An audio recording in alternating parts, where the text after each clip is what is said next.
നമസ്കാരം. രണ്ടാം പിണറായി സർക്കാരിൻ്റെ ആറാമത്തെ ബജറ്റ്, അതായത് മന്ത്രി കെ എൻ ബാലഗോപാലിൻ്റെ ആറാമത്തെ ബജറ്റ്, പിണറായി വിജയൻ എന്ന മുഖ്യമന്ത്രിയുടെ 12ാമത്തെ ബജറ്റ്, അതാണ് ഇന്ന് അവതരിപ്പിച്ചത്.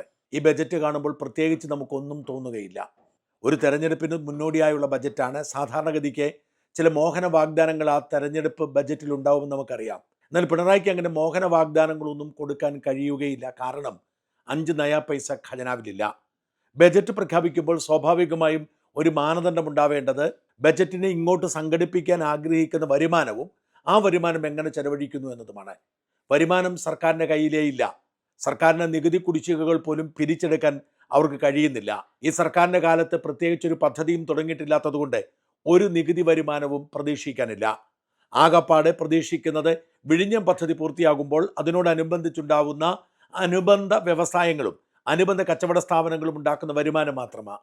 അത് കൃത്യമായി ഊഹിക്കാൻ പോലും സർക്കാരിൻ്റെ കയ്യിലില്ല. അതുകൊണ്ട് കാര്യമായ വരുമാനത്തെക്കുറിച്ച് സൂചനയില്ലാതെ കുറേ സ്വപ്ന പദ്ധതികൾ പ്രഖ്യാപിക്കുകയാണ്. ഓട്ടക്കാലന കയ്യിലെടുക്കാനില്ലാത്തവൻ വലിയ പഞ്ചനക്ഷത്ര ഹോട്ടലിൽ താമസിക്കുന്നതിനെക്കുറിച്ചും ആഡംബര ജീവിതത്തെക്കുറിച്ചും സ്വപ്നം കാണുന്നതിനെക്കുറിച്ചും എങ്ങനെ വിലയിരുത്താമോ അങ്ങനെ മാത്രമേ നമുക്കിതിനെ വിലയിരുത്താൻ കഴിയൂ. കാരണം ഈ ബജറ്റിന് ഒരു പ്രസക്തിയുമില്ല. വരുമാനമില്ലാത്തവൻ്റെ ബജറ്റിന് എന്ത് പ്രസക്തി? ജനത്തെ കബളിപ്പിക്കുക എന്ന ലക്ഷ്യത്തിൽ കുറേ മോഹന വാഗ്ദാനങ്ങൾ പ്രഖ്യാപിച്ചിട്ടുണ്ട് എന്നതിനപ്പുറത്തേക്ക് ഒരു പ്രാധാന്യവും ഈ ബജറ്റിന് കൊടുക്കേണ്ടതില്ല. ഉദാഹരണത്തിന് സർക്കാർ ജീവനക്കാരെ എല്ലാം സന്തോഷമാക്കുന്ന ഒരുപാട് പ്രഖ്യാപനങ്ങളുണ്ട്. എന്തൊക്കെയാണ്? അവരുടെ DA കുടിശ്ശിക കൊടുക്കും, അവർക്ക് പുതിയ ശമ്പള പരിഷ്കാരം ഉണ്ടാവും എന്നൊക്കെയാണ് പ്രഖ്യാപനം. പക്ഷെ ഓർക്കണം, സർക്കാർ ജീവനക്കാർക്ക് അർഹതപ്പെട്ട ആനുകൂല്യങ്ങൾ കഴിഞ്ഞ 5-6 വർഷമായി തടഞ്ഞു വെച്ചിരിക്കുന്നു. ഒരു സർക്കാർ ഉദ്യോഗസ്ഥൻ റിട്ടയർ ചെയ്താൽ അവന് കിട്ടേണ്ട ഗ്രാറ്റുവിറ്റി പോലും കൊടുക്കുന്നില്ല. എന്തെങ്കിലും കാരണം പറഞ്ഞ് ആ നടപടിക്രമങ്ങളിലൂടെ മുമ്പോട്ട് കൊണ്ടുപോയി അവൻ്റെ ആനുകൂല്യങ്ങൾ തടഞ്ഞുകൊണ്ടിരിക്കുന്നു.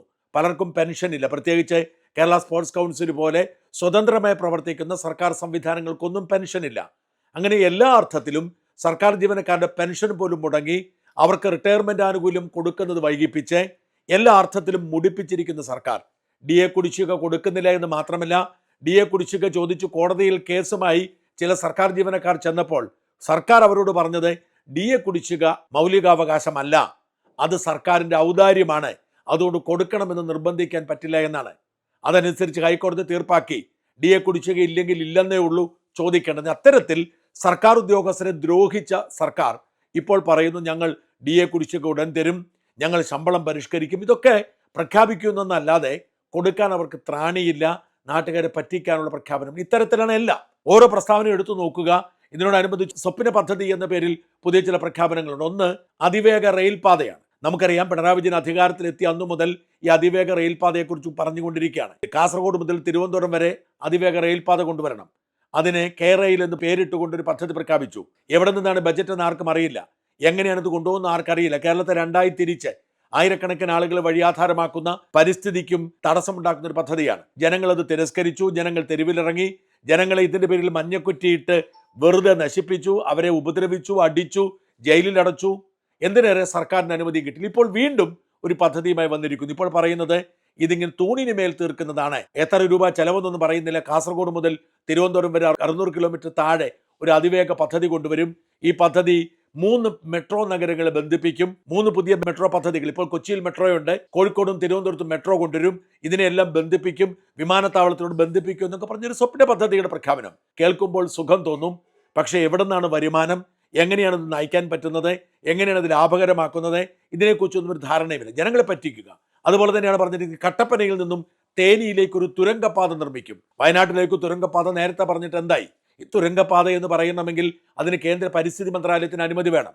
കാരണം കാട്ടിലൂടെ തുരങ്കം കുഴിച്ച് വേണം കൊണ്ടുപോകാൻ. അതൊക്കെ പ്രഖ്യാപനത്തിലിരിക്കണം. അതേപോലെ തന്നെ ഒരു മോഹന പദ്ധതിയായി പറയുന്നു കട്ടപ്പനയിൽ നിന്നും തേനിയിലേക്ക്.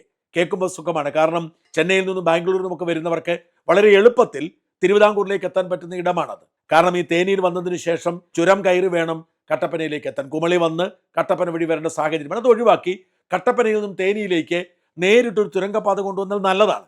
എത്ര രൂപ ചെലവാകും, സാങ്കേതികവിദ്യ എങ്ങനെയാണ് എന്ന് തീർക്കും, ഇതിനെക്കുറിച്ചൊന്നും ധാരണയുമില്ല. അതായത് നമുക്ക് വേണമെങ്കിൽ പറയാം, എന്ത് വേണമെങ്കിലും നമ്മൾ പറയാമെന്ന് വെച്ചോളൂ. കേരളത്തിലെ എല്ലാ ജില്ലയിലും വിമാനത്താവളം കൊണ്ടുവരും, അല്ലെങ്കിൽ എല്ലാവർക്കും ജോലി കൊടുക്കും, എല്ലാവർക്കും ഇംഗ്ലീഷ് മീഡിയം വിദ്യാഭ്യാസം കൊടുക്കും, എല്ലാവർക്കും 10,000 രൂപ പെൻഷൻ കൊടുക്കും എന്നൊക്കെ പറയുന്നത് പോലെ വെറുതെ പറയുന്നു എന്നല്ലാതെ ഒരർത്ഥവുമില്ല. ഇവിടെ ശ്രദ്ധിച്ചു നോക്കുക, ബജറ്റിൽ ഒരു ഉത്തരവാദിത്വമില്ലാതെ നടത്തിയിരിക്കുന്ന പ്രഖ്യാപനങ്ങളെല്ലാം അങ്ങനെ തന്നെയാണ്. കേരളയിൽ വരും കേട്ടോ എന്നുള്ള തമാശ പറഞ്ഞുകൊണ്ടാണ് ഈ പുതിയ പദ്ധതിയെക്കുറിച്ച് പറഞ്ഞിരിക്കുന്നത്. പക്ഷേ എങ്ങനെ ഇത് നടപ്പിലാക്കും, എവിടുന്ന വരുമാനം എന്നില്ല.